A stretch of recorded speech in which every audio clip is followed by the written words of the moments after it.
Hello students, कैसे हो आप सब? I hope you are enjoying my videos.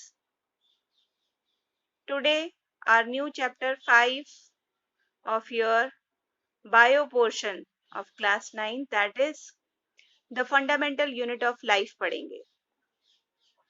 बेटा देखिए, यहाँ पर लाइफ की फंडामेंटल यूनिट की बात हो रही है, तो इसको हम कंपेयर करेंगे एक बिल्डिंग की ब्रिक से. जब हम एक बिल्डिंग बनाते हैं ना, तो उसमें हम किस तरह से ब्रिक्स को अरेंज करते हैं तो पूरी वॉल तैयार होती है. उसी तरीके से जब हम लाइफ की बात करेंगे, चाहे वो प्लांट्स की लाइफ है, एनिमल्स की है, ह्यूमन बींग्स की है, तो वहां पर भी हम एक ब्रिक लाइक ब्लॉकिंग स्ट्रक्चर, जो बिल्डिंग ब्लॉक है, उसी की तरह सेल की बात करेंगे. ओके, तो आपका ये जो चैप्टर है, chapter 5, the fundamental unit of life, इसमें हम किसके बारे में पढ़ने जा रहे हैं? Basic unit of life, that is your cell. All living things, they are made up of cells. Keep it in mind. Now, let's start the chapter. While examining a thin slice of cork, Robert Hooke saw that the cork resembled the structure of a honeycomb. Honeycomb क्या होता है? मधुमक्खी का छत्ता. एक cork की slice को, जो बार्क होती है ना ट्री की, तो उस पोर्शन को हम लेते हैं, उसे कॉर्क कहते हैं. उसकी एक स्लाइस को जब रॉबर्ट हुक ने देखा, तो बेटा उसको क्या लगा कि ये जो कॉर्क है, ये तो बिल्कुल एक हनी कॉम्ब यानी मधुमक्खी के छत्ते का एक कंपार्टमेंट होता है ना, छोटा सा, उसकी तरह बहुत सारे कंपार्टमेंट्स जुड़े हुए हैं. तो इस कॉर्क को, जिसने उसे बार्क ऑफ ट्री से लिया था, 1665 में एक सेल्फ डिजाइंड माइक्रोस्कोप के अंडर रॉबर्ट हुक ने उसको ऑब्जर्व किया. Now Robert Hooke called these boxes cells. नाम दे दिया सेल, क्योंकि लैटिन वर्ड में इसका मतलब होता है a little room. Underline this. अब ये बात उस समय तो बहुत छोटी थी, इनसिग्निफिकेंट थी, कोई इस इंसिडेंट की इतनी इंपॉर्टेंस नहीं थी, लेकिन हिस्ट्री ऑफ साइंस में इस इंसिडेंट ने, इस डिस्कवरी ने धमाल मचा दी. This was the very first time that someone had observed that living things appear to consist of separate units. पहली बार ये सामने आया कि जितनी भी लिविंग थिंग्स हैं, उनमें सेपरेट यूनिट्स होती हैं, और जो वर्ड सेल उसने यूज किया इन यूनिट्स, सेपरेट यूनिट्स को डिस्क्राइब करने के लिए. और आज तक हम बायोलॉजी में सेल वर्ड का यूज कर रहे हैं. बेटा 5.1 में हम पढ़ेंगे what are living organisms made of, यानी कि सेल्स की ही बात हो रही है इनडायरेक्टली. इस क्वेश्चन का आंसर एक एक्सपेरिमेंट के थ्रू हमने फाइंड आउट किया. एक्टिविटी 5.1 में आपने स्मॉल पीस लेना है एक अनियन बल्ब का. With the help of pair of forceps, आपने लैब में देखे होंगे फोरसेप्स, उसकी हेल्प से आपने पील ऑफ करनी है स्किन, जिसको हम कहते हैं एपिडर्मिस, और फिर concave side, from the concave side से लेनी है जो आप लोगे स्किन अनियन की. कनकेव या पता है ना आपको किस तरह से? स्पून का अंदर का हिस्सा, यानी अगर आप अनियन की स्किन लेना लोगे तो अंदर वाली साइड से लोगे, नॉट फ्रॉम आउटर सरफेस. ठीक है, तो इनर लेयर से आपने ले लिया. This layer can be put immediately in a watch glass containing a water. आपने उसे एक वॉच ग्लास में जिसमें पानी है डाल दिया लेयर को. This will prevent the peel from getting folded or getting dry. तो यहाँ एक क्वेश्चन आपका तैयार होता है. Why we put immediately the layer of the onion bulb in a watch glass containing water? तो आंसर क्या रहने वाला है आपका? Because by doing this, it will prevent the peel from getting folded or getting dry. पील को ना fold होने देता है वॉच ग्लास में पड़ा हुआ पानी और ना ही उसे सूखने देता है. What do we do with this peel? अब ये क्वेश्चन है कि हम क्या करने वाले हैं आगे इस पील के साथ. Let us take a glass slide. Glass slide लेना है आपने. लैब में ही होगा ये एक्सपेरिमेंट. एक ड्रॉप आपने वाटर की डालनी है स्लाइड के ऊपर and transfer a small piece of the peel from the watch glass to the slide. और ट्रांसफर करने के लिए आप ब्रश यूज कर सकते हो. Make sure that the peel is perfectly flat on the slide. बिल्कुल फ्लैट रखना है. A thin camel hair paint brush आपने यूज कर सकते हो ट्रांसफर के लिए. Now we put a drop of saffron solution डालना है बेटा on this piece followed by a cover slip. हम स्टेनिंग के लिए डालते हैं सैफरन सॉल्यूशन. सैफरनिन सॉल्यूशन से स्टेनिंग होती है ताकि हम पार्ट्स को अच्छी तरह से देख सकें. कवर स्लिप रखते वक्त आपने ध्यान देना है किस बात का कि एयर बबल्स ना बने. While putting the cover slip with the help of a mounting needle, एक नीडल की हेल्प से आपने कवर स्लिप रखनी है.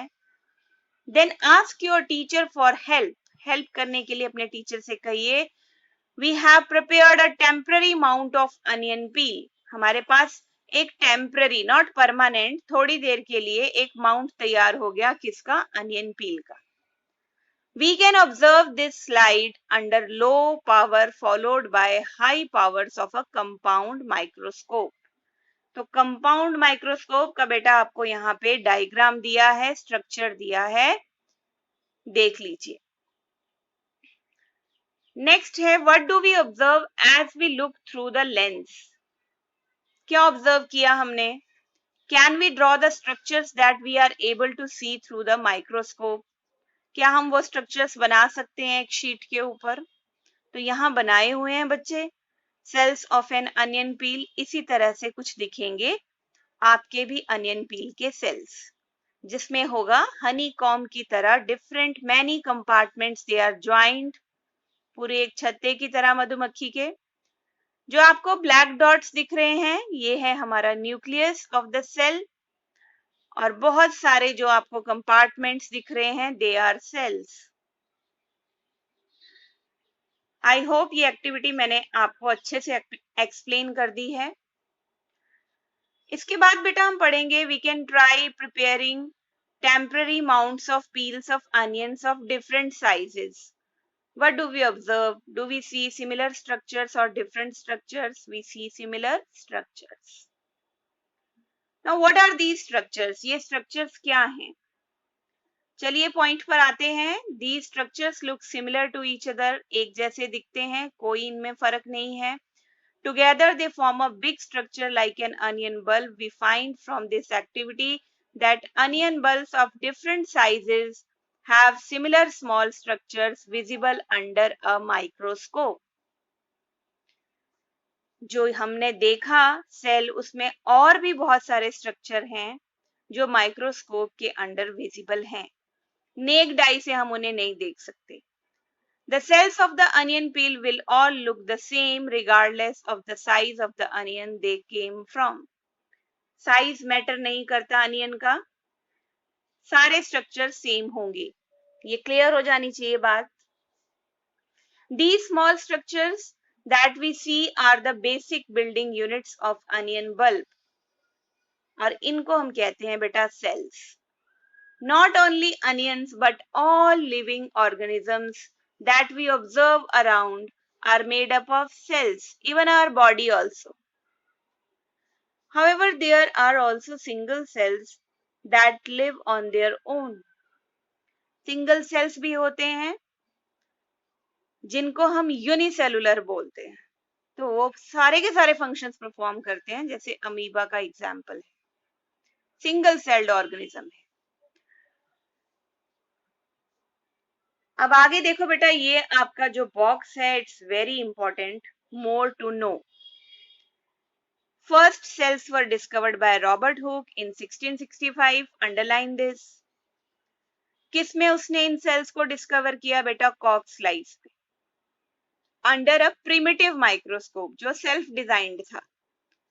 अब यहाँ कई बार आपको नीट के एग्जाम्स में, मेडिकल एंट्रेंसेस में, या आपकी 9th क्लास के क्वेश्चन पेपर में ये चीज पूछी जाती है कि who discovered cell, who discovered cell, तब तो आएगा Robert Hooke. Who discovered living cell, तब आपका आंसर आएगा लुईन हॉक। क्योंकि बेटा याद रखो, अपने माइंड में ये क्लियर रखो कंसेप्ट को।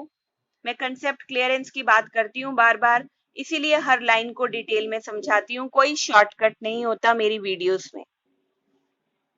अब यहां पर मैंने बात की डेड सेल की, तो डेड सेल रॉबर्ट हुक ने बार्क ऑफ ट्री यानी कॉर्क में देखा, उसमें कोई मूवमेंट नहीं थी। जो लिविंग सेल था that is your Leeuwenhoek ने देखा 1674 में। तो who discovered living cell? Leeuwenhoek. Free living cells उन्होंने पोन्ड वाटर में देखे फॉर द फर्स्ट टाइम। और एक और साइंटिस्ट हैं, बहुत महान है, रॉबर्ट ब्राउन। उन्होंने बेटा फाइंड आउट किया 1831 में सेल का न्यूक्लियस। अब न्यूक्लियस की डिस्कवरी किसने की? ये भी बहुत इंपॉर्टेंट चीज है, इसको भी अंडरलाइन कर लीजिए। मैं वीडियो में कभी भी अंडरलाइन नहीं करती बच्चे, बिकॉज काफी बच्चे कंफ्यूज हो जाते हैं कौन सी चीज इंपॉर्टेंट है कौन सी नहीं है। इट वॉज रॉबर्ट ब्राउन जिन्होंने डिस्कवर किया न्यूक्लियस, और पुरकिंजी था जिन्होंने 1839 में ये टर्म दी protoplasm for the fluid substance of the cell. यानी कि हम क्या कहते, सेल के फ्लूइड पार्ट को हम क्या कहते, ये बात हमें किसने बताई? पुरकिंजी ने 1939 में। अब ये भी क्वेश्चन आता है, who coined the term protoplasm? So answer is पुरकिंजी। In which year? 1839, for the fluid substance of the cell. Now the cell theory that all the plants and animals are composed of cells and that the cell is the basic unit of life was presented by two biologists. अब ये biologist कौन थे जिन्होंने cell theory को present किया? Underline, Schleiden and Schwann. और year थे discovery के 1838 एंड 1839। फर्दर इस सेल थ्योरी को एक्सप्लेन करने वाले, एक्सपैंड करने वाले, यानी इसको और इसके अंदर चीजें ऐड करने वाले साइंटिस्ट थे Virchow. So who expanded the cell theory further? Answer is Virchow in 1855। और उन्होंने एक स्टेटमेंट दी, सजेस्ट किया that all cells arise from pre existing cells, which is very important and this is truth. With the discovery of the electron microscope in 1940, यहां से clear हो जाता है भाई, हमें सीधा सीधा क्वेश्चन का आंसर मिल गया कि इलेक्ट्रॉन माइक्रोस्कोप की डिस्कवरी कब हुई थी? 1940 में। It was possible to observe that, understand the complex structure of the cell and its various organelles. अब और भी जो डिफरेंट ऑर्गेनल्स हमें माइक्रोस्कोप से, सिंपल माइक्रोस्कोप से नहीं दिख रहे थे, 1940 में इलेक्ट्रॉन माइक्रोस्कोप की डिस्कवरी के बाद अब उनको ऑब्जर्व करना, कॉम्प्लेक्स स्ट्रक्चर्स, छोटे छोटे स्ट्रक्चर्स, ऑर्गेनल्स को ऑब्जर्व करना पॉसिबल हो गया। Now the invention of magnifying lenses led to the discovery of the microscopic world. अब जो मैग्नीफाइंग लेंसेज थी, इनकी इन्वेंशन से, इलेक्ट्रॉन माइक्रोस्कोप की इन्वेंशन से, जो माइक्रोस्कोपिक वर्ल्ड है हमारा छोटे छोटे माइक्रोब्स का, उनकी डिस्कवरी से हमें इन माइक्रोस्कोपिक वर्ल्ड को समझना और भी बहुत इजी हो गया. It is now known that a single cell may constitute a whole organism as in amoeba. अब हमें ये भी पता चल गया कि एक छोटा सा सेल, सिंगल सेल, एक पूरे ऑर्गेनिज्म को रिप्रेजेंट करता है. अमीबा को, क्लेमाइडोमोनास, पैरामीशियम एंड बैक्टीरिया को. बेटा 9th क्लास में आप फर्स्ट टाइम ये नाम पढ़ रहे हो, तो इनको जितना स्पेल करोगे, जितना बोलोगे, उतना ही आपको याद होंगे और समझ में आएंगे. ये सारे example amoeba, Chlamydomonas, paramecium and bacteria, इनको हम बच्चे कहते हैं यूनिसेलुलर ऑर्गेनिजम्स, यानी सिंगल सेल होता है इनमें. On the other hand, many cells group together in a single body and assume different functions in it to form various body parts in multicellular organisms. अब अगर एक से ज्यादा हैं तो many हैं, उन्हें हम कहेंगे multicellular organisms. जैसे आपके बहुत सारे plants, fungus, animals, human beings, we are multicellular. Can we find out names of some more unicellular organisms? Yes, you can find out. Every multicellular organism has come from a single cell. How? Because याद है ना आपको, cells arises from pre-existing cells. Now cells divide to produce cells of their own kind. एक cell से दूसरा cell कैसे बनता है बेटा?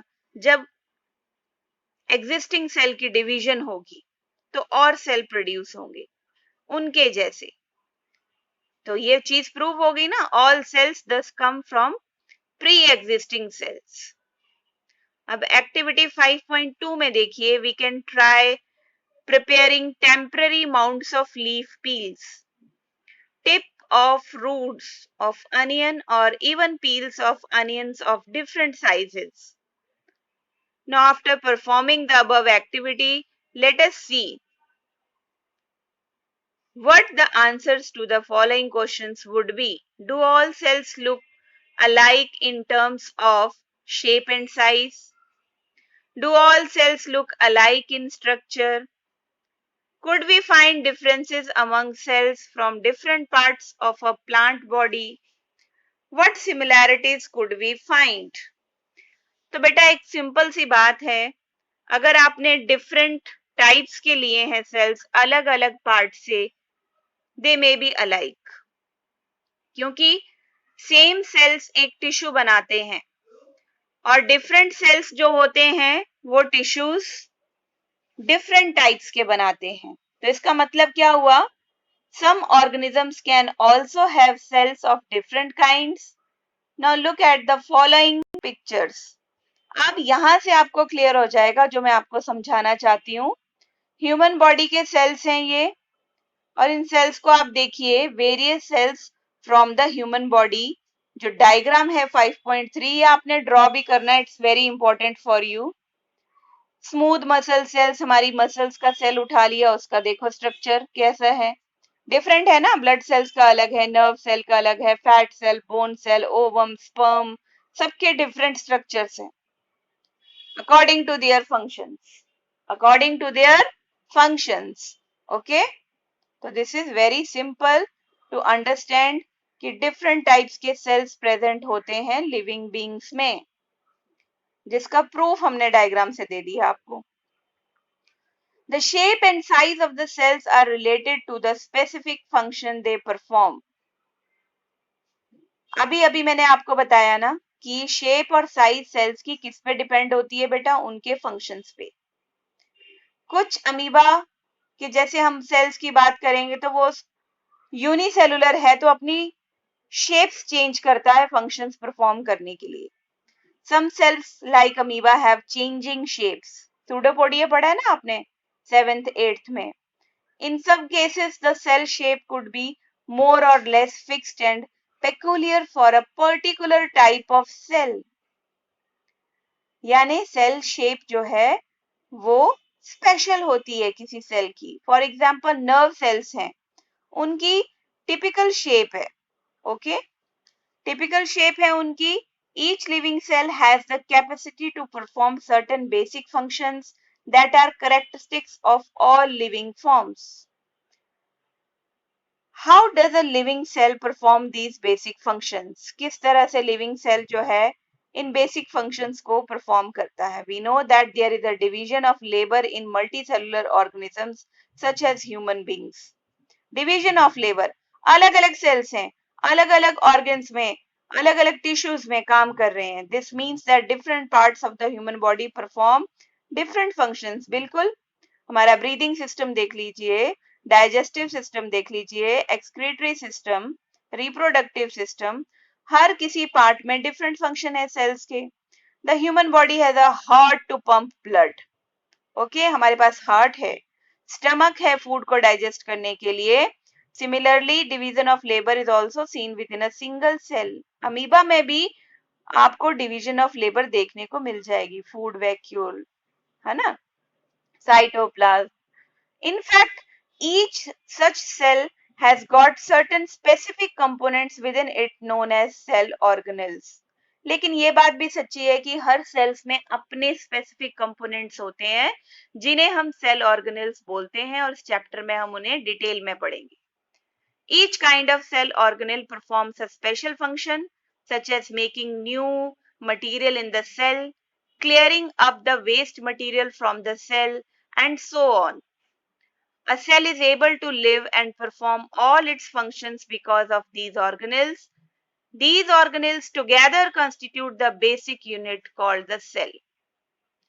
ये जितने भी सेल ऑर्गेनेल्स की बात कर रही हूं मैं, सेल के अंदर बेटा इनका अलग अलग फंक्शन है.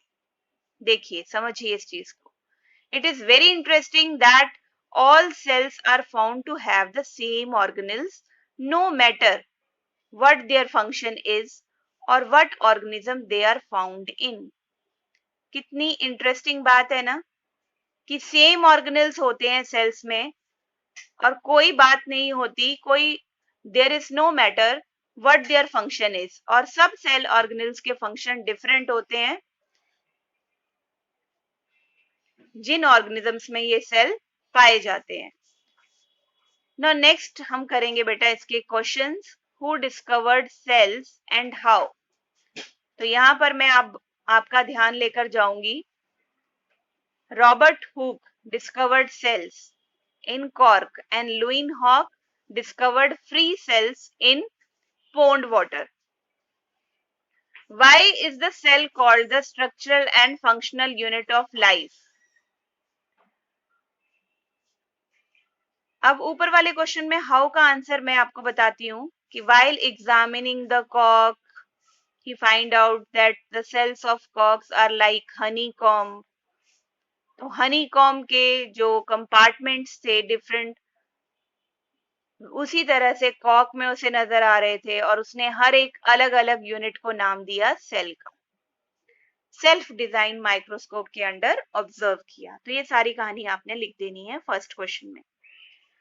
सेकेंड क्वेश्चन में आपने सारी कहानी ये लिखनी है कि सेल को स्ट्रक्चरल फंक्शनल यूनिट क्यों कहते हैं. क्योंकि ये जितने भी स्ट्रक्चर हैं, जो भी फंक्शंस हैं, they are performed by cell and structure is based upon the cell. जैसे नर्व सेल की बात करें तो उसका स्ट्रक्चर, उसका फंक्शन, उसका साइज, ठीक है, तो वो सेल पर डिपेंड करता है कि किस तरह का सेल है. डिफरेंट टाइप्स के सेल्स पढ़े ना हमने.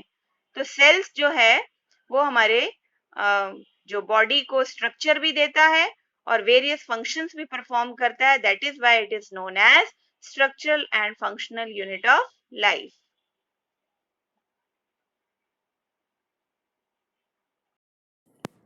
5.2 में बेटा हम पढ़ेंगे what is a cell made up of. यानी कि सेल किन किन चीज़ों से बना है, कौन इसके ऑर्गेनेल्स हैं, किस तरह का इसका इंटरनल स्ट्रक्चर है.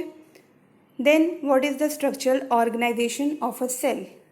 और इस तरह से उसकी स्ट्रक्चरल ऑर्गेनाइजेशन किस तरह की है. Now we saw above that the cell has special components, organelles. अब ये ऑर्गेनल्स किस तरह से सेल में ऑर्गेनाइज्ड हैं. अगर हम एक सेल को बेटा माइक्रोस्कोप के अंडर देखें, then we would come across 3 features in almost every cell. यानी कि 3 फीचर्स आपको हर सेल में देखने को मिलेंगे. आप अंडरलाइन कर लीजिए, ये 3 फीचर्स सभी सेल्स में बेटा कॉमन है. Okay, what are they? Number 1, plasma membrane, nucleus and cytoplasm. Okay, तो ये प्लाज्मा मेम्ब्रेन जो है, न्यूक्लियस है, साइटोप्लाज्म है, ये ईच एंड एवरी सेल में आपको देखने को मिलेगा. Now all activities inside the cell and interactions of the cell with its environment are possible due to these features. यानी कि जितनी भी एक्टिविटीज़ सेल में हो रही हैं, उसके इंटरनल स्ट्रक्चर्स में जो इंटरेक्शंस हो रही हैं आपस में, या फिर सेल इन्वायरमेंट के साथ किस तरह से इंटरेक्ट कर रहा है, ये बस इन्हीं 3 जो कॉमन फीचर्स हैं उनकी वजह से पॉसिबल है. तो लेट अस सी हाउ, किस तरह से. 5.2.1 में देखेंगे हम प्लाज्मा मेम्ब्रेन और सेल मेम्ब्रेन, कि प्लाज्मा मेम्ब्रेन और सेल मेम्ब्रेन किसे कहते हैं. अब बेटा और वर्ड यूज़ किया है ना, तो इसका मतलब क्या है कि आपकी प्लाज्मा मेम्ब्रेन और सेल मेम्ब्रेन एक ही चीज़ है. Okay, this is the outermost covering of the cell and separates the contents of the cell from its external environment. यानी कि ये आपके सेल की आउटर मोस्ट कवरिंग है प्लाज्मा मेम्ब्रेन, नंबर 1 अंडरलाइन कीजिए. और ये जितने भी कंटेंट्स हैं सेल के, उनको एक्सटर्नल इन्वायरमेंट यानी सेल के बाहर वाली इन्वायरमेंट से अलग करती है. क्लियर? 2 फंक्शन आपको पता चल गए, फीचर्स आपको पता चल गए. Number 1, plasma membrane is the outermost covering of the cell. Number 2, it separates the contents of the cell from its external environment. The plasma membrane allows or permits the entry and exit of some materials in and out of the cell. This is the main function of plasma membrane. ये permit करती है बेटा, allow करती है कि कौन सी जो material है वो एंट्री होनी है सेल में, किसका एग्जिट होना है सेल के बाहर, आउट ऑफ द सेल. इसीलिए इसको बेटा सेमी परमिएबल कहते हैं. It also prevents movement of some other materials. जो अनवांटेड मटीरियल्स हैं उनकी मूवमेंट को ये रोकती है. The cell membrane therefore is a called selectively permeable membrane.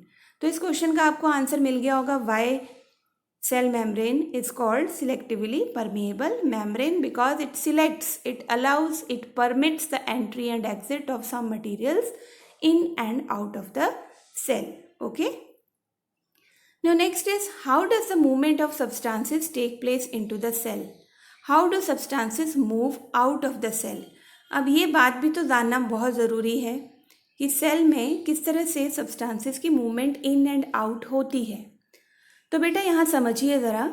Some substances like carbon dioxide or oxygen can move across the cell membrane by a process called diffusion. Diffusion की मैं definition दे दूं बेटा. Diffusion हम करते हैं gases के case में. Exchange of material होता है, एक्सचेंज ऑफ गैसेस होता है डिफ्यूजन के प्रोसेस से, यानी कि high concentration to low concentration की तरफ गैसेस मूव करती हैं. तो यहाँ हम कार्बन डाइऑक्साइड गैस की बात कर रहे हैं या फिर ऑक्सीजन की बात कर रहे हैं. तो ये दोनों ही gases they move across the cell membrane by the process of diffusion, यानी from high to low concentration.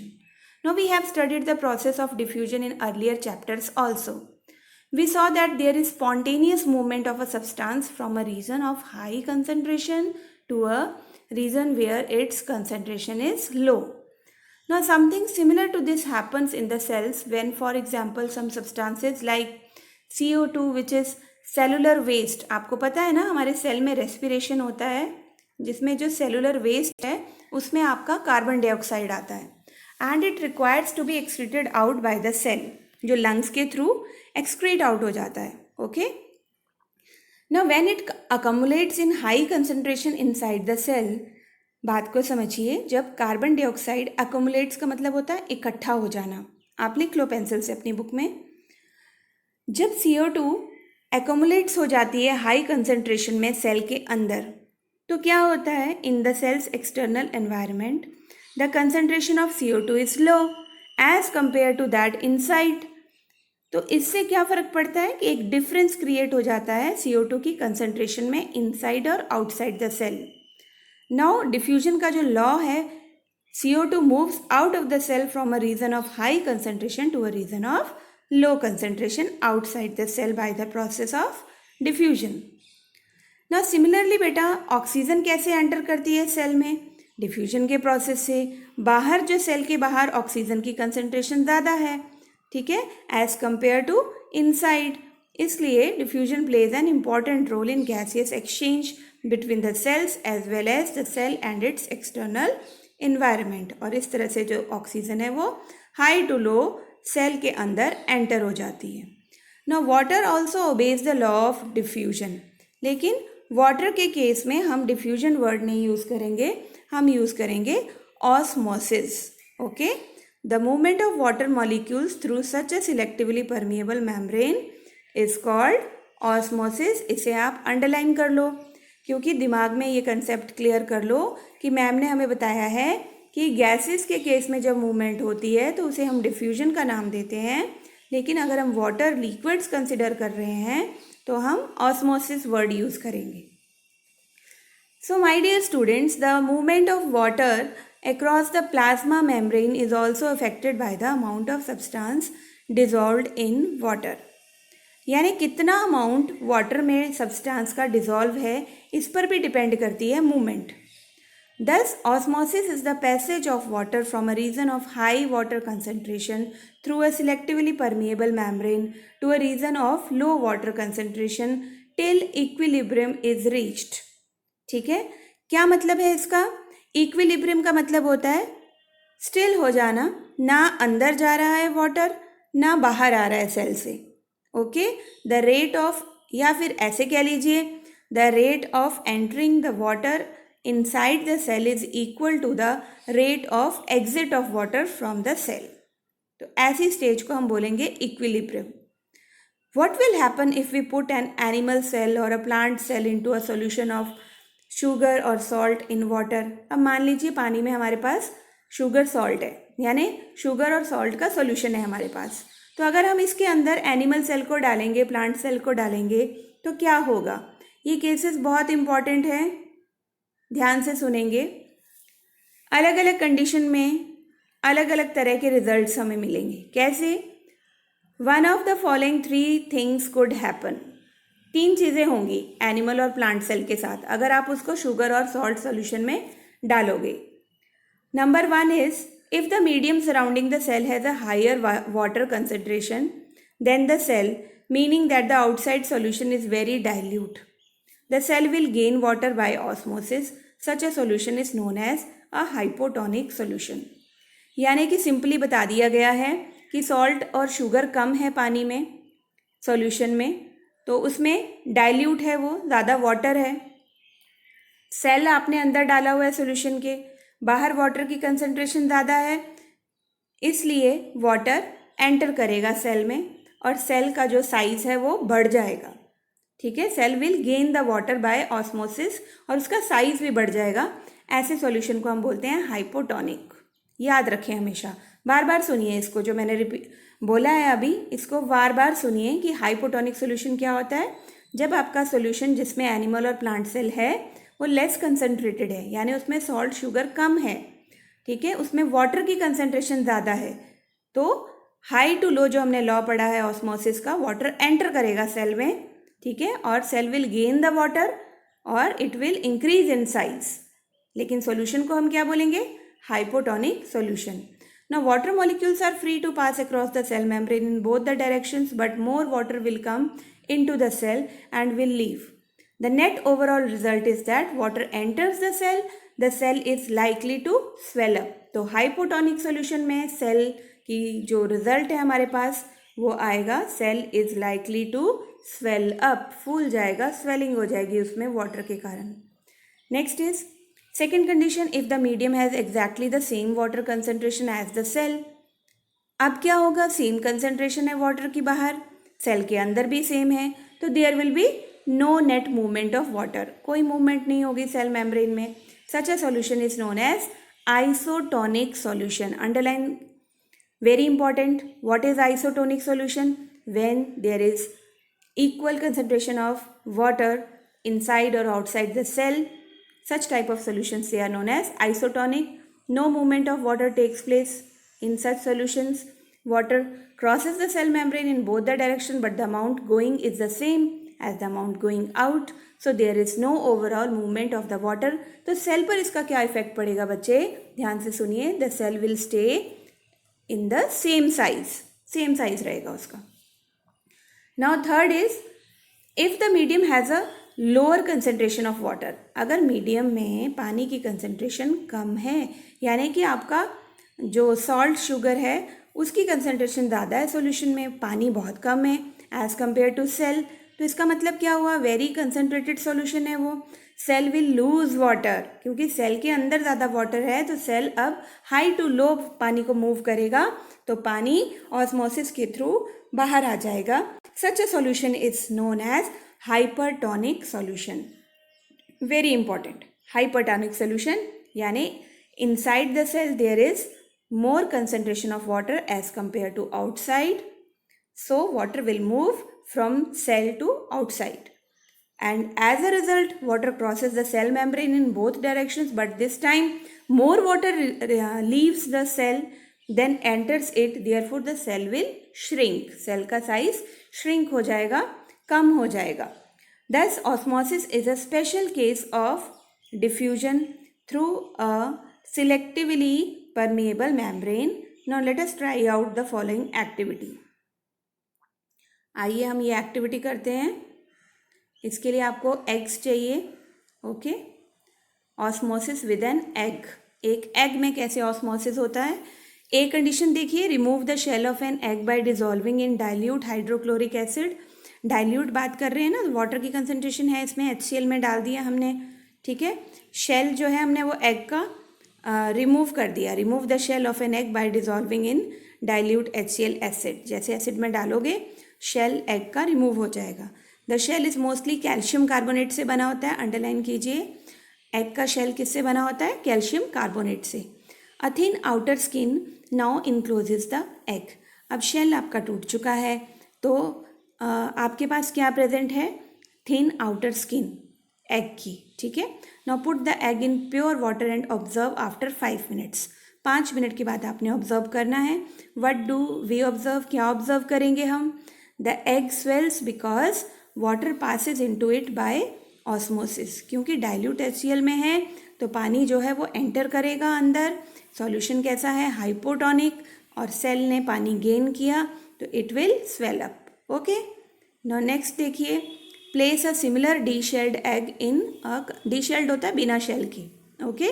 Same बिना शेल का एग आप डालो अब कंसनट्रेटेड सॉल्ट सोल्यूशन में। पहले तो आपने डाइल्यूट में डाला ना, अब कंसनट्रेटेड सॉल्ट सोल्यूशन में डालोगे 5 मिनट तक तो एग जो है वो श्रिंक कर जाएगा। रीज़न आपको अच्छे से पता है, क्योंकि अंदर वाटर की कंसनट्रेशन ज़्यादा है, बाहर कम है, हाइपरटोनिक है, तो सेल ने क्या करना है, श्रिंक हो जाना है, क्योंकि water passes out of the egg solution into the salt solution because the salt solution is more concentrated, it is hypertonic. Now we can also try a similar activity with dried raisins or apricots, okay, इनके साथ भी हम कर सकते हैं। कैसे, किशमिश देखिए ना आपने ड्राई, पुट ड्राइड रेजिन्स और एप्रिकॉट्स इन प्लेन वाटर, सादे पानी में डाल दो सूखी हुई रेजिन्स और apricots and leave them for some times. तो आप देखोगे, then place them into a concentrated solution of sugar and salt, you will observe the following, each gains water, जब प्लेन वाटर में है तो हर किसी को वाटर मिल जाएगा, swells when placed in water, लेकिन जब उनको कंसनट्रेटेड सॉल्यूशन में डालेंगे तो और भी ज़्यादा श्रिंक हो जाएंगे, क्योंकि वो हाइपोटोनिक सॉल्यूशन है। तो हाइपरटोनिक में श्रिंक करता है और हाइपो में स्वेलअप होता है। Now unicellular freshwater organisms and most plant cells tend to gain water through osmosis. अब हम बात करेंगे यहाँ पे कि जितने भी यूनिसेलुलर फ्रेश वाटर ऑर्गेनिज्म है ना, अमीबा वगैरह। And most plant cells tend to gain water through osmosis, वो ऑस्मोसिस के थ्रू से, ऑस्मोसिस के प्रोसेस से ही वाटर गेन करते हैं। Now, absorption of water by plants roots is also an example of osmosis. ठीक है, जो पानी एब्जॉर्ब करते हैं ना प्लांट्स रूट्स के थ्रू, वो भी ऑस्मोसिस का प्रोसेस होता है बच्चे। ठीक है, बाहर हम प्लांट को पानी देते हैं, पानी की कंसनट्रेशन ज़्यादा है ना, रूट के अंदर सेल्स में कम है, तो फ्रॉम हाई टू लो पानी जो है वो एंटर करता है रूट्स में। Thus, diffusion is important in exchange of gases and water in the life of a cell. In addition to this, the cell also obtains nutrition from its environment. Different molecules move in and out of the cell through a type of transport requiring use of energy. Now, the plasma membrane is flexible and is made up of organic molecules. Underline this, हमारी plasma membrane बहुत flexible है और ये किससे बनी है बेटा? Organic molecule से बनी है, लिपिड्स और प्रोटीन से। How we can observe the structure of the plasma membrane only through an electron microscope, जबकि हम सिर्फ इलेक्ट्रॉन माइक्रोस्कोप की हेल्प से देख सकते हैं स्ट्रक्चर प्लाज्मा मेम्ब्रेन का। Now, the flexibility of the cell membrane also enables the cell to engulf in food and other material from its external environment. जैसे अमीबा के केस में आपने देखा कितनी फ्लेक्सिबल होती है प्लाज्मा, है ना, एक्सटर्नल फीचर्स बना लेती है, pseudopodia, okay, for movement and capturing the food. Such processes are known as endocytosis. तो आप इसको, जब प्लाज्मा मेम्ब्रेन अपने स्ट्रक्चर्स बनाए फूड को इंगल्फ करने के लिए, तो ऐसी प्रोसेसेस को हम कहते हैं एंडोसाइटोसिस, और अमीबा इसका बेस्ट एग्जाम्पल है। Amoeba acquires its food through such processes. Okay बेटा, next is your activity 5.5। Find out about electron microscopes from resources in the school library और थ्रू द इंटरनेट। आपको बहुत सारी इंफॉर्मेशन आपके teachers भी दे सकते हैं। Now here are the questions. Question number 1. How do substances like CO2 and water move in and out of the cell? Discuss. तो आपने डिस्कस करना है कि सब्सटेंसेस जैसे कार्बन डाइऑक्साइड है, गैस, और वाटर, वो कैसे इन और आउट सेल में जाते हैं। तो अच्छे से मैंने आपको एक्सप्लेन किया ना अभी कि CO2 गैस है तो डिफ्यूजन के through from high to low concentration, water osmosis के through from high to low concentration move करता है सेल के इन और आउट में। Okay, now second question, very easy. Why is the plasma membrane called a selectively permeable membrane?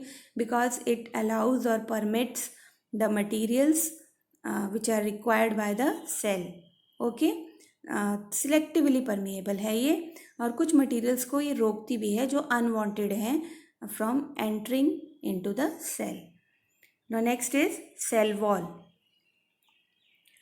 अब तक हमने plasma membrane के बारे में पढ़ा, अब हम पढ़ेंगे सेल वॉल। प्लाज्मा मेम्ब्रेन दोनों में होती है, एनिमल और प्लांट सेल में, लेकिन सेल वॉल की बात करेंगे, it is present only in plant sales. बेटा मेरी वीडियोस को ध्यान से सुना कीजिए, मैं कभी भी शॉर्टकट नहीं किसी चीज़ का लेती, आपको हर लाइन की फुल एक्सप्लेनेशन मिलेगी। ओके, तो ये हैव टू पेशेंस, आप में पेशेंस होना चाहिए लाइन को सुनने का, प्रॉपर कंसेप्ट को क्लियर करने का। Even then you have any problem, you can comment in comment box. Okay. Plant cells, in addition to the plasma membrane, have another rigid outer covering called the cell wall. Rigid का मतलब सख्त, not flexible. Plasma membrane के बाहर cell wall होती है plants में. The cell wall lies outside the plasma membrane. The plant cell wall is mainly composed of cellulose. Plant की जो सेल वॉल होती है ना बेटा, वो किससे मेनली, उसमें कौन सा कंपोनेंट होता है? Cellulose. Cellulose is a complex substance and provide structural strength to plants. Okay, ये कॉम्प्लेक्स सब्सटेंस है, आपको पता है प्लांट्स में होता है, इसको रूमिनेंट्स डाइजेस्ट करते हैं सेलुलोज एंजाइम से, और ये स्ट्रक्चरल स्ट्रेंथ प्रोवाइड करता है प्लांट्स को। Okay, when a living plant cell loses water through osmosis, there is shrinkage or contraction of the contents of the cell. Away from the cell wall. ठीक है, ये कह रहा है कि लिविंग प्लांट सेल जब लूज़ करता है वाटर ऑस्मोसिस के थ्रू तो श्रिंक हो जाता है ना, कॉन्ट्रैक्ट हो जाता है, उसके जो कंटेंट्स हैं वो सेल के बाहर आ जाते हैं, है ना। This phenomena is known as plasmolysis. इसको बेटा हम बोलते हैं plasmolysis. Shrinkage of cell is known as plasmolysis. Now we can observe this phenomena by performing the following activity. Activity में हम करेंगे बेटा, you have to take the mount of the peel of a Rio leaf, okay? Then put this in water on a slide and examine cells under the high power of a microscope. इसके बाद बेटा आप क्या देखोगे, छोटे छोटे small green granules जिनको हम कहते हैं क्लोरोप्लास्ट, जिनके अंदर होता है chlorophyll. They contain a green substance, जैसे मैंने बताया क्लोरोफिल होता है। Put a strong solution of sugar and salt on the mounted leaf on the slide. आपने क्या करना है, इसके बाद स्ट्रॉन्ग सोल्यूशन स्लाइड के ऊपर डालना है, जो आपने लीफ लिया है उसके ऊपर, चाहे वो शुगर का हो चाहे वो सॉल्ट का हो। Now wait for a minute and observe under a microscope what do you see. 1 minute के लिए रुक जाइए, फिर से माइक्रोस्कोप में देखिए तो क्या देखोगे। ये बेटा आपकी लैब एक्टिविटी है, आप अपने स्कूल लैब्स में कर सकते हो इसे। Now place some rhoeo leaves in boiling water for a few minutes. पहले तो हमने सिंपल वाटर में डाला था ना, अब बॉइलिंग वाटर में डालो कुछ देर के लिए रियो लीव्स को। This kills the cells. Boiling water में जैसे डालोगे तो सेल्स मर जाएंगे। Then mount one leaf on a slide and observe it under microscope. अब इसका माउंट बनाओ एक लीफ का स्लाइड के ऊपर, इसको ऑब्जर्व करो माइक्रोस्कोप में। अब इसके ऊपर शुगर सॉल्यूशन और सॉल्ट डालो, wait for a minute, then observe it again. Then what do we find, हमें क्या पता चलेगा। डिड प्लाज्मोलिसिस अकर नाउ, तो पहले केस में तो प्लाज्मोलिसिस हो जाएगा, ठीक है, लेकिन दूसरे केस में होगा नहीं। क्यों, सिंपल सी बात है, डेड सेल्स हैं। What do we infer from this activity, it appears that only living cells and not dead cells are able to absorb water by osmosis. Okay, underline this, कि अगर हम कॉर्क सेल्स की बात कर रहे हैं, बाघ की बात कर रहे हैं, तो वहाँ डेड सेल्स होते हैं ना, हमारे नेल्स हैं, तो ये वाले सेल्स जो हैं ये बिल्कुल भी एक्टिविटी को परफॉर्म नहीं करेंगे, ठीक है, एब्जॉर्ब नहीं करेंगे water, because they are dead. तो ये बात क्लियर होगी कि लिविंग सेल्स में ही होता है ऑस्मोसिस का process. Clear. Now next student, cell walls permit the cells of plants, fungi and bacteria to withstand very dilute and hypotonic external media without bursting. इसका मतलब ये है कि सेल वॉल जो है वो फंगस, बैक्टीरिया और प्लांट सेल्स को बहुत डाइल्यूट यानी जिसमें लेस कंसनट्रेशन है सॉल्ट्स की, हाइपोटोनिक सोल्यूशन उसमें बिना बर्स्ट किए हुए रहने देता। In such media the cells tend to take up water by osmosis. The cell swells building up pressure against the cell wall. The wall exerts an equal pressure against the swollen cell. Because of their walls, such cells can withstand much greater changes in the surrounding medium than animal cells. Okay? Animal cells के अगर हम compare करें plant cells को, तो उनके पास cell wall होता है जो कि ज़्यादा उनको हेल्प करता है इन्वायरमेंट में सर्वाइव करने के लिए। Okay, now next is nucleus. 5.2.3 क्या पढ़ेंगे हम इसमें बच्चे, न्यूक्लियस के बारे में। Very important part, remember the temporary mount of onion peel we prepared. याद करिए जो इस चैप्टर में सबसे पहले हमने माउंट बनाया था अनियन पील का। We had put iodine solution on the peel. Why? What would we see if we tried observing the peel without putting iodine solution? Try it and see that the difference is.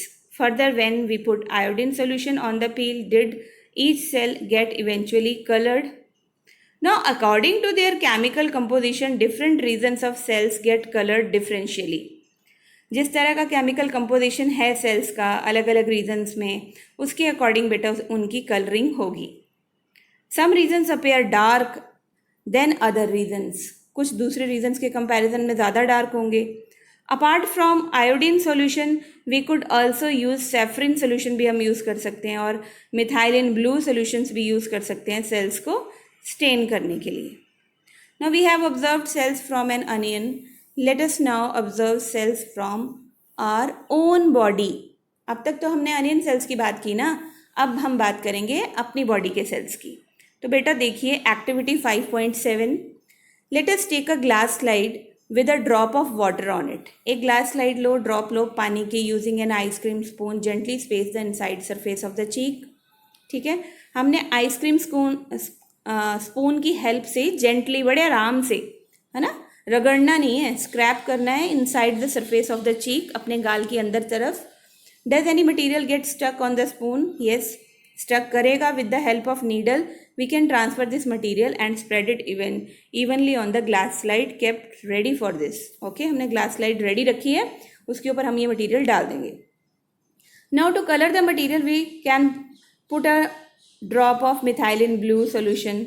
ठीक है, staining के लिए हम करते हैं ऐसा. Now the material is ready for observation under microscope. Do not forget to put a cover slip on it. ठीक है, कवर स्लिप पुट करना मत भूलिए, बबल्स नहीं होने चाहिए. What is the shape of the cells we see? अब जो शेप हमें दिखेगी उसको शीट के ऊपर ड्रॉ करना है.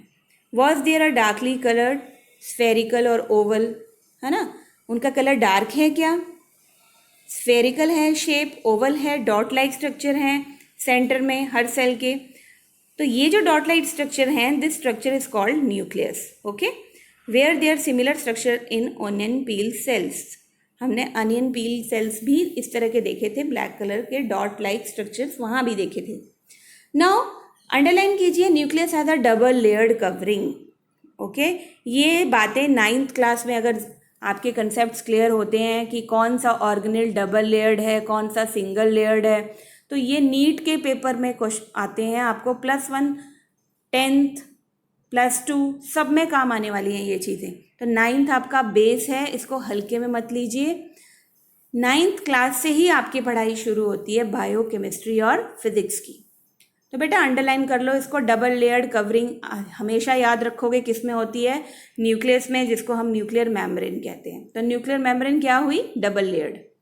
Now the nuclear membrane has pores. Pores होते हैं इसमें छोटे छोटे, जो अलाउ करते हैं transfer of material from inside the nucleus to its outside, that is to the cytoplasm, which we will talk about in section 5.2.4.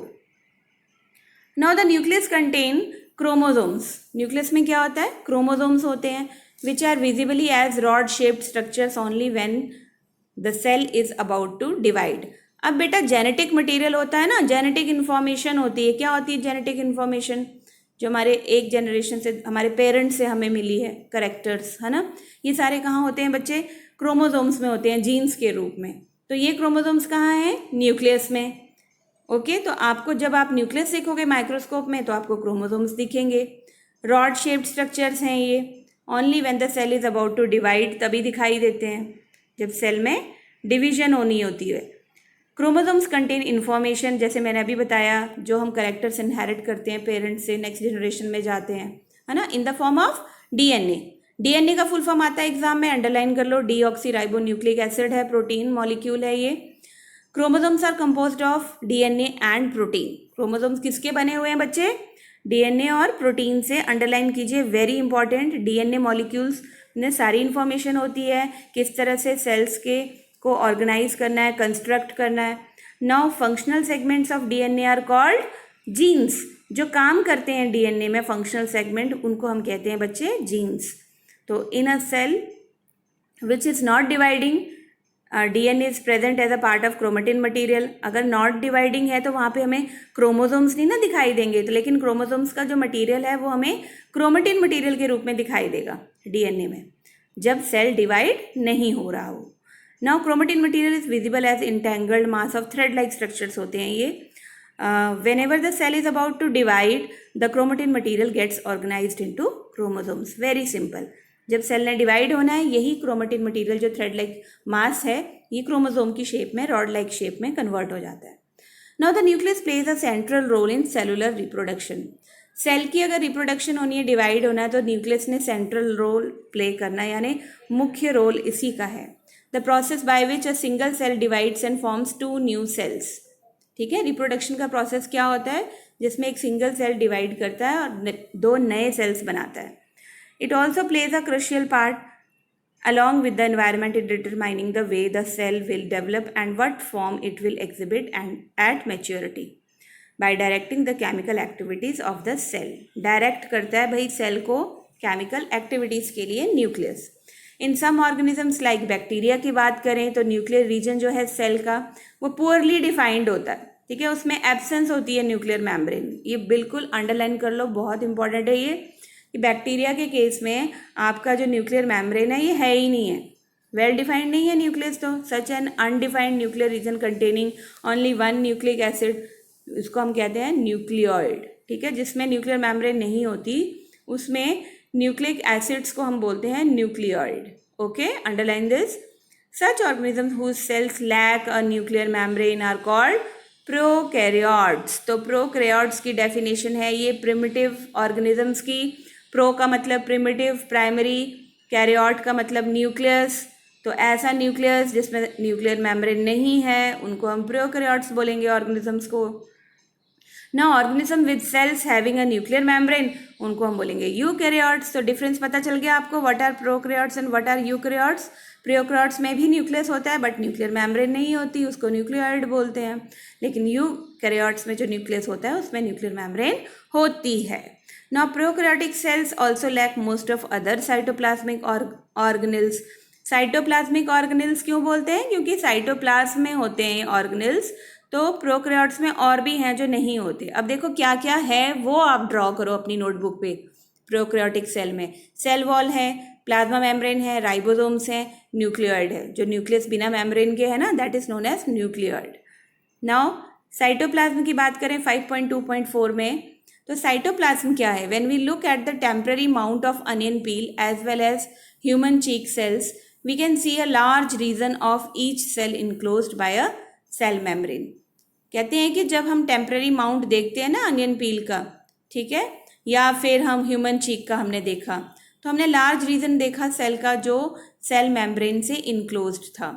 तो अब ये जो रीजन है इसमें बहुत लिटिल स्टेन होता है. ठीक है, इट इज कॉल्ड साइटोप्लाज्म. तो साइटोप्लाज्म आपका फ्लूइड कंटेंट है जो प्लाज्मा मेम्ब्रेन के अंदर प्रेजेंट है. It also contains many specialised cell organelles के अंदर बच्चे.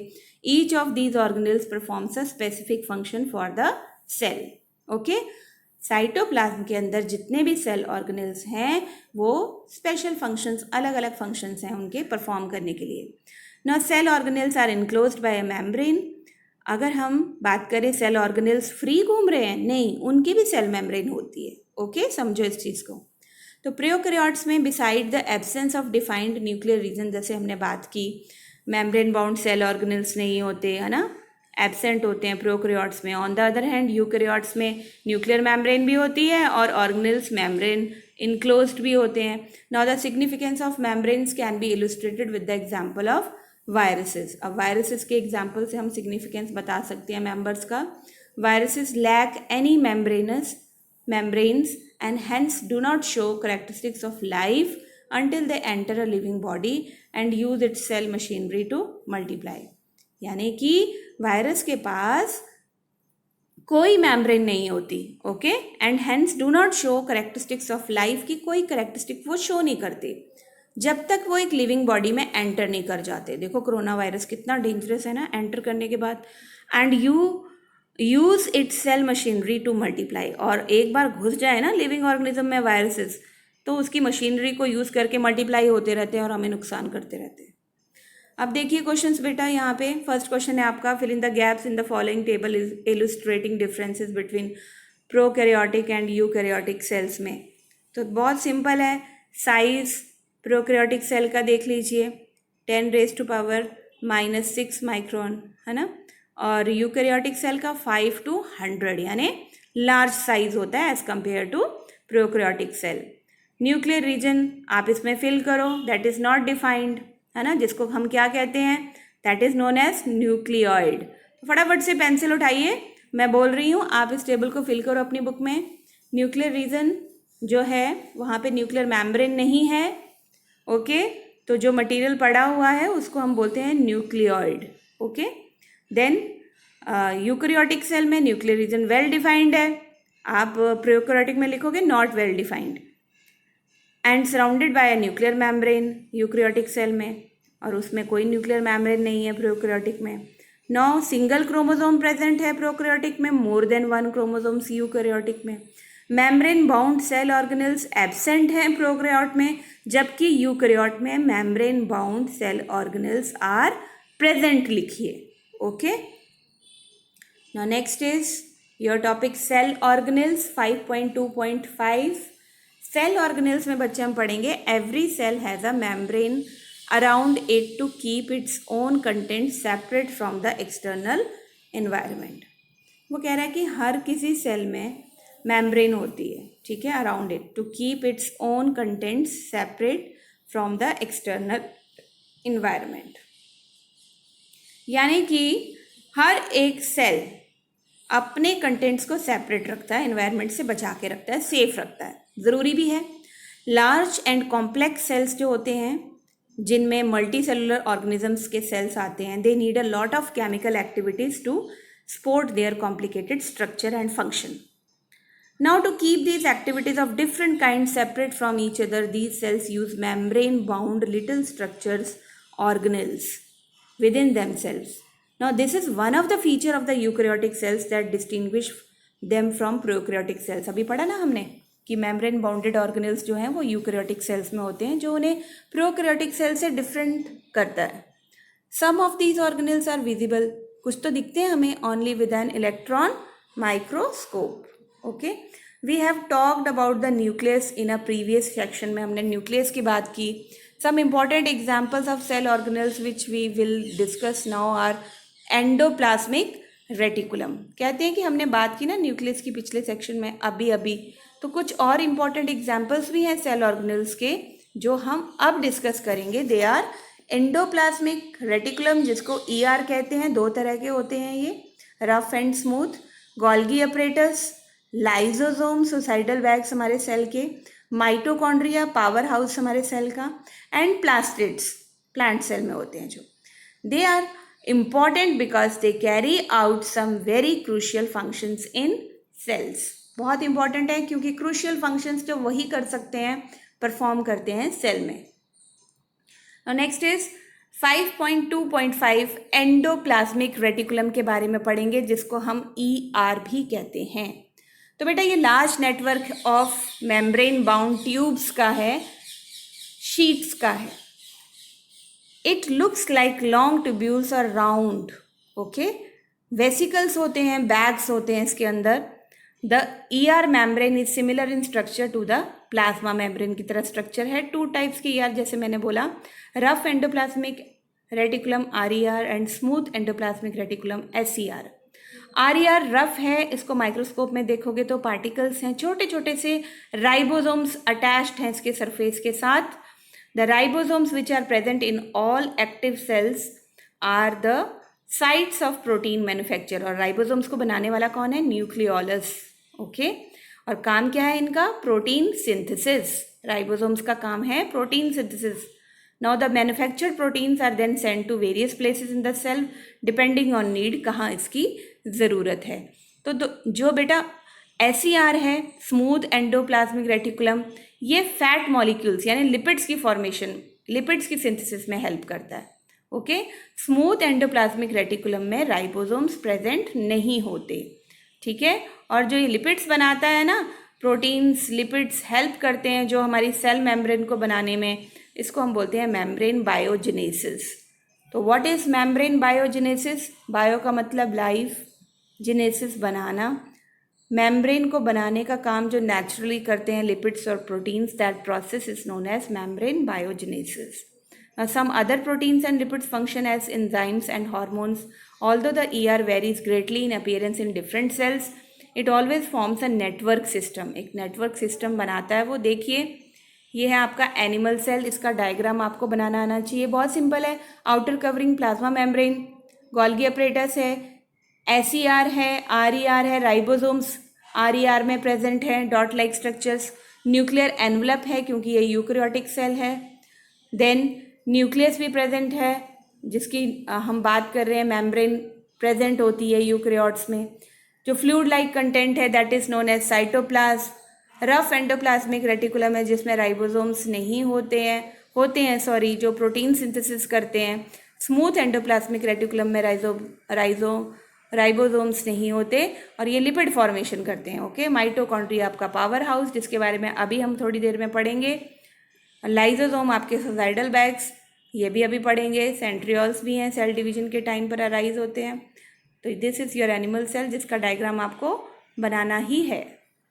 Now one function of the ER is to serve as channels for the transport of material, specially proteins की।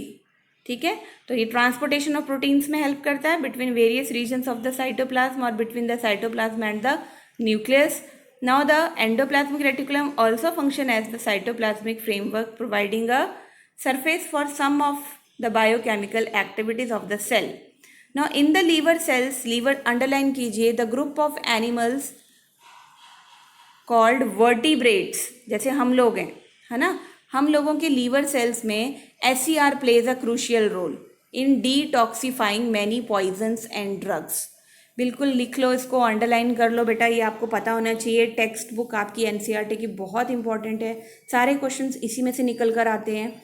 हमारे जो लीवर सेल्स हैं बच्चे, जो वर्टिब्रेट्स हैं, हम लोग सारे मैमल्स आर वर्टिब्रेट्स ना, तो इसमें जो एससीआर है, स्मूथ एंडोप्लाज्मिक रेटिकुलम, जिसका काम मैंने बताया कि वो लिपिड्स बनाता है, फैट मॉलिक्यूल्स बनाता है, तो हमारे लीवर सेल्स में उनका बहुत इंपॉर्टेंट रोल है।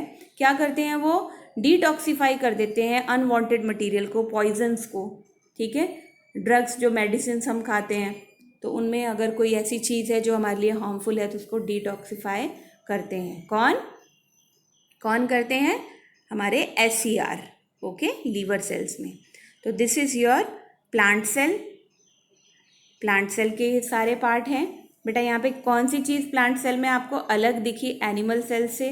That is cell wall, adjacent cell wall, है ना, और क्लोरोप्लास्ट। ओके, तो ये जो चीज़ें हैं ये आपको अलग लगी हैं, किससे? एनिमल सेल से। बाकी सेम है। नो नेक्स्ट इज सेंट्रियोल, भी इसमें एब्सेंट है। ठीक है ना।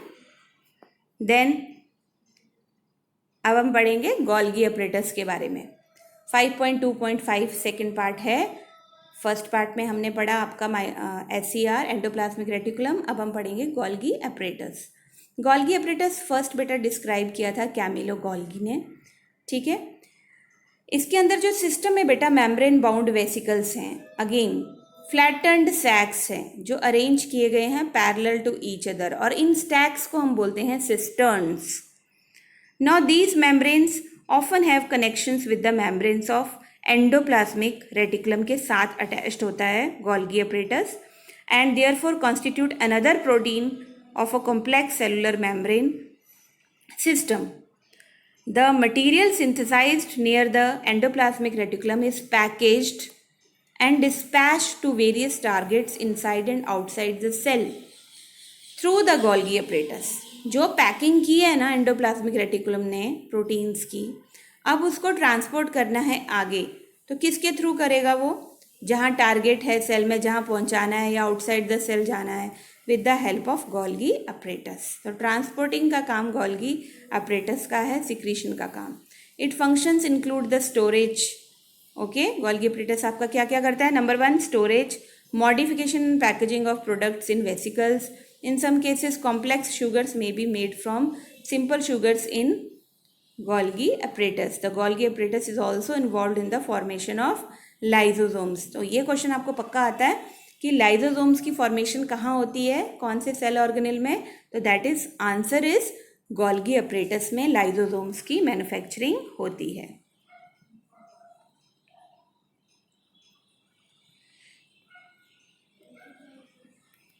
Camillo Golgi was born at Cortino near Brescia in 1843. बेटा यहाँ पे हम थोड़ी सी लाइफ हिस्ट्री के बारे में पढ़ेंगे कैमिलो गोल्गी की। ये साइंटिस्ट थे बेटा जिन्होंने आपका जो गोल्गी अपरेटस सेल ऑर्गेनेल है उसको फाइंड आउट किया था, और उन्हीं के नाम से ओके गोल्गी अपरेटस नाम पड़ा था। He studied medicine at the university of Pavia. After graduating in 1865, he continued to work in Pavia at the hospital of St. Matthew. At that time, most of his investigations were concerned with the nervous system. Okay, तो सबसे जिस time की हम बात कर रहे हैं उनकी हॉस्पिटल सेंट मैथ्यू में, वहाँ पर उनकी जो इन्वेस्टिगेशंस थी वो नर्वस सिस्टम से रिलेटेड थी. But in 1872 he accepted the post of chief medical officer over there. Okay, he first started his investigations into the nervous system in a little kitchen of this hospital, which he had converted into a laboratory. देखो कितने महान scientist थे, इन्होंने hospital की kitchen को एक laboratory में convert कर दिया. However, the work of greatest importance which Golgi carried out was a revolutionary method of staining individual nerve and cell structures. Stain करते थे वो नर्व सेल के स्ट्रक्चर्स को. This method is refer to as the black reaction, नाम देते थे इस method को. This method uses a weak solution of silver nitrate and is particularly valuable in tracing the processes and most delicate ramifications of cells. All through his life he continued to work on these lines, modifying and improving this technique. Now, Golgi received the highest honors and awards in recognition of his work. He shared the Nobel Prize in 1906 with Santiago Ramon y Cajal for their work on the structure of the nervous system. इसके लिए उन्हें Nobel prize भी दिया गया. कब बेटा? 1906 में. तो ये इन्फॉर्मेशन आपके लिए ज़रूरी है. Now 5.2.5 थर्ड पार्ट हम पढ़ेंगे सेल ऑर्गेनेल लाइजोसोम्स, जिसको सुसाइडल बैग्स भी कहते हैं. आइए देखते हैं इसे क्यों कहा जाता है सुसाइडल बैग्स. स्ट्रक्चरली अगर हम देखें तो lysosomes they are membrane bound sac filled with digestive enzymes. ठीक है, ये भी मेम्ब्रेन बाउंडेड सैक्स हैं जिसमें डाइजेस्टिव एंजाइम्स होते हैं. These enzymes are made by RER. जिन इन एंजाइम्स को कौन बनाता है बेटा? Rough endoplasmic reticulum. Now, lysosomes are a kind of waste disposable system. Okay? जैसे हमारी बॉडी में एक्सक्रीटरी सिस्टम है ना, सेल में कौन सा सिस्टम है वेस्ट डिस्पोजल के लिए? Lysosomes. These help to keep the cell clean by digesting any foreign material as well as worn out cell organelles. ये डाइजेस्ट कर लेते हैं भाई जो वेस्ट होता है सेल का. कोई फॉरेन मटेरियल है या सेल का कोई पार्ट वॉर्न आउट हो गया है, ख़राब हो गया है. Foreign materials entering the cell such as bacteria or food as well as old organelles end up in the lysosomes, which break complex substances into simpler substances with the help of digestive enzymes. Now these lysosomes, they are able to do this because they contain powerful digestive enzymes. Hydrolytic enzymes are there. They are capable of breaking down all organic material. इतने strong होते हैं इसके enzymes. Now during the disturbance in cellular metabolism, for example, जब हमारा जो cell है, when the cell gets damage हो जाता है तो लाइजोसोम्स में लाइजोसोम बर्स्ट हो जाते हैं and the enzymes digest their own cell. Therefore, lysosomes are also known as suicide bags of a cell. Cell damage हो गया तो लाइजोसोम ने बर्स्ट कर जाना है. ठीक है, और जो उसकी एंजाइम है वो उसी सेल को डाइजेस्ट कर जाते हैं. देखो, ठीक है, तो ये सुसाइड जैसा नहीं हो गया अपने आप को ख़त्म कर लेना. इसीलिए इसको नाम दिया जाता है लाइजोसोम्स को सुसाइड बैग्स. अब वो सेल फिर दिखता ही नहीं है वहाँ पे.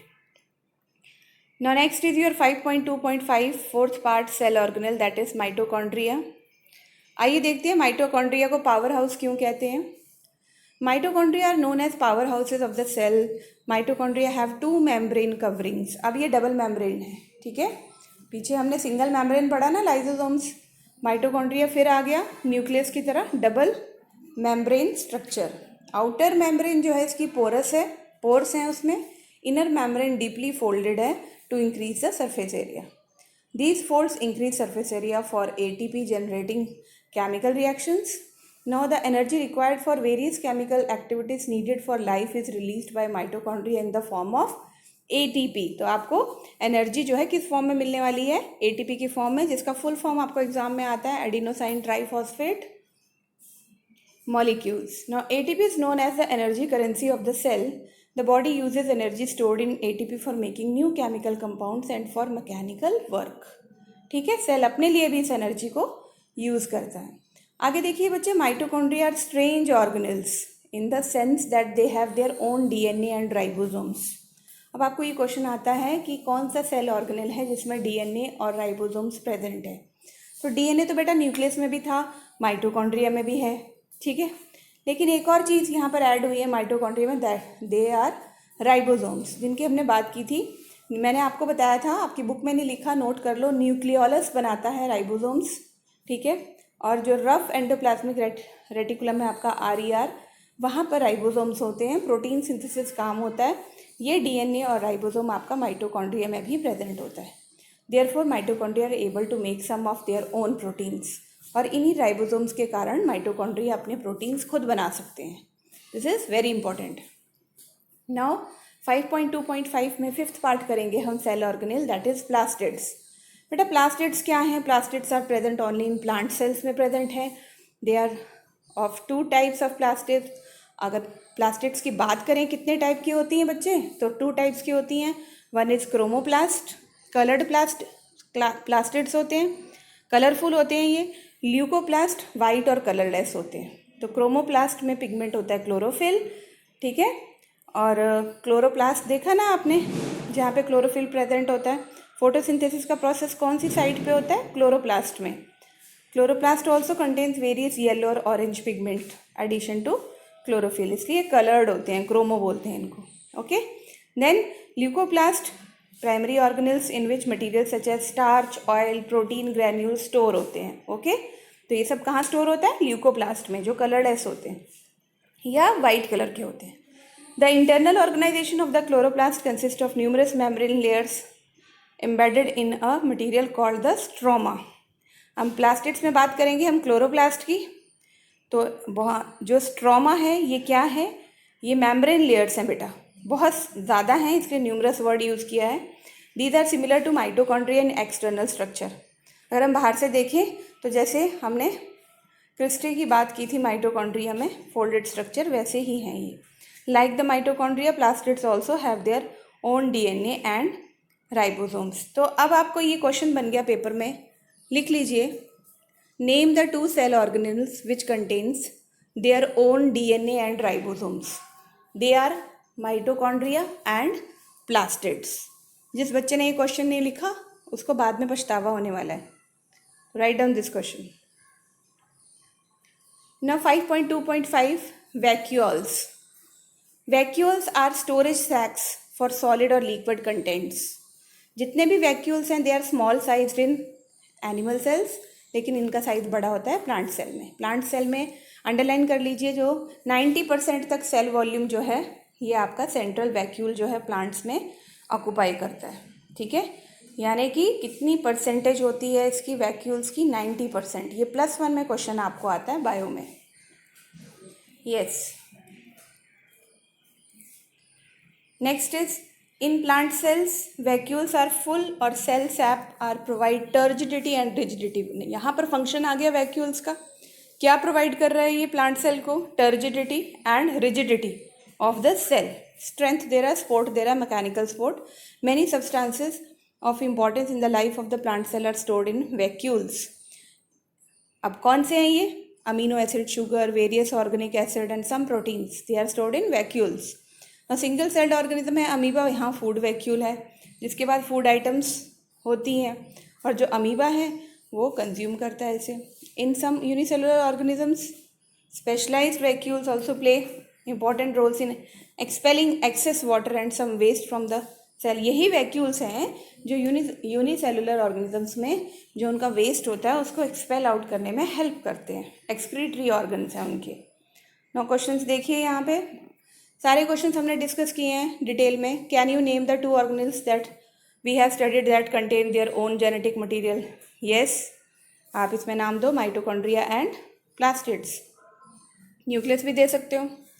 If the organisation of a cell is destroyed due to some physical और chemical influence, what will happen? क्या होगा? जो लाइजोसोम है उसे डाइजेस्ट कर लेंगे सेल को पूरे को, Why are lysosomes known as suicidal bags? Because they digest their own cell with the help of digestive enzymes. Where are proteins synthesized inside the cell? RER, rough endoplasmic reticulum में protein synthesise होते हैं with the help of ribosomes. Okay. Now each cell thus acquires its structure and ability to function because of the organization of its membrane and organelles in specific ways. कैसे? The cell thus has a basic structural organization. This helps the cells to perform function like respiration, obtaining nutrition, clearing of waste material. तो ये specific function है ना sales के, इसीलिए हम लोग forming new proteins ये सब कुछ क्या जो है सेल कर सकता है. Thus the cell is a fundamental structural unit of living organism. It is also the basic functional unit of life. अब इसके बाद बेटा हम बात करेंगे लास्ट टॉपिक, ये रिसेंटली आपकी बुक्स में ऐड हुआ है पिछले 2-3 सालों से, सेल डिवीजन. ओके. तो सेल डिवीजन की बात करेंगे तो न्यू सेल्स जो हैं वो किस तरह से बनते हैं, in order to grow, replace old, dead and injured cells को रिप्लेस कैसे करते हैं, and to form gametes required for reproduction किस तरह से होता है. So the process by which new cells are made is called cell division. Underline this. जो प्रोसेस न्यू सेल्स को बनाता है प्री एग्जिस्टिंग सेल से, उसको बोलते हैं हम cell division. There are 2 main type of cell division, mitosis and meiosis. Okay. 2 main हैं, माइटोसिस और मियोसिस. ध्यान से समझेंगे. The process of cell division by which most of the cells divide for growth is called mitosis. हमारी body में जितनी भी growth होती है ना, हमारी हाइट इंक्रीज होती है, आर्म्स लंबी होती हैं, लेग्स लंबी होती हैं, ठीक है, यानी ग्रोइंग सेल्स में माइटोसिस होता है. In this process each cell called mother cell divides to form 2 identical daughter cells. देखिए जैसे आपको डायग्राम में माइटोसिस दिखाया है, जो मदर सेल है वो 2 डॉटर सेल्स में डिवाइड हो रही है. The daughter cells have the same number of the chromosomes as the mother cell. ठीक है. जो भी डॉटर सेल बनेगा उसमें पेरेंट जो है उनका, मदर सेल जो है, उतने ही सेम नंबर ऑफ क्रोमोसोम्स रहेंगे. ये ग्रोइंग सेल्स में हो रहा है, इसको माइटोसिस कहते हैं. ओके बेटा. It helps in the growth and repair of tissues in the organism. अब माइटोसिस का फंक्शन भी आ गया. माइटोसिस प्रोसेस किस में हेल्प करता है?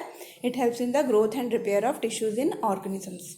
अब कुछ स्पेसिफिक सेल्स होते हैं रिप्रोडक्टिव ऑर्गन्स में, ठीक है, और tissues in animals and plants divide to form gametes which after fertilisation give rise to offspring. वो कैसे डिवाइड होते हैं? डिफरेंट प्रोसेस से, जिसको मियोसिस बोलते हैं. इसमें क्या होता है? 2 कॉन्जिक्यूटिव डिविजन्स होती हैं. When a cell divides by meiosis it produces 4 new cells. Okay. Instead of just 2, 2 की जगह 4 बनते हैं. कैसे? एक मदर सेल से 2 बने, और जो 2 बने हैं फर्दर उनमें से एक में से 2 बनेंगे, दूसरे में से भी 2 बनेंगे. Then the new cells only have half the number of chromosomes than that of the mother cell. अब यहाँ पे नंबर ऑफ क्रोमोसोम्स हाफ हो जाएगा डॉटर सेल्स में as compare to mother cell. Can you think as to why the chromosome number has reduced to half in daughter cells? तो ये आप DNA copying पढ़ोगे 10th क्लास में. These are the your recapitulations point. इनको ध्यान से पढ़िए. I hope chapter आपने अच्छे से एंजॉय किया होगा. कोई क्वायरी है कमेंट बॉक्स में लिखिए. चैप्टर लेंदी ज़रूर है, लेकिन मैंने पूरी कोशिश की है कि मैं ईच एंड एवरी लाइन को आपको एक्सप्लेन करूं. आपको ये चैप्टर कैसा लगा प्लीज़ कमेंट ऑन दिस, और वीडियो को बार बार सुनिए, शेयर कीजिए. जिन्होंने सब्सक्राइब नहीं किया चैनल को, अच्छा लगे तो सब्सक्राइब कीजिए चैनल को. Okay. Thank you so much.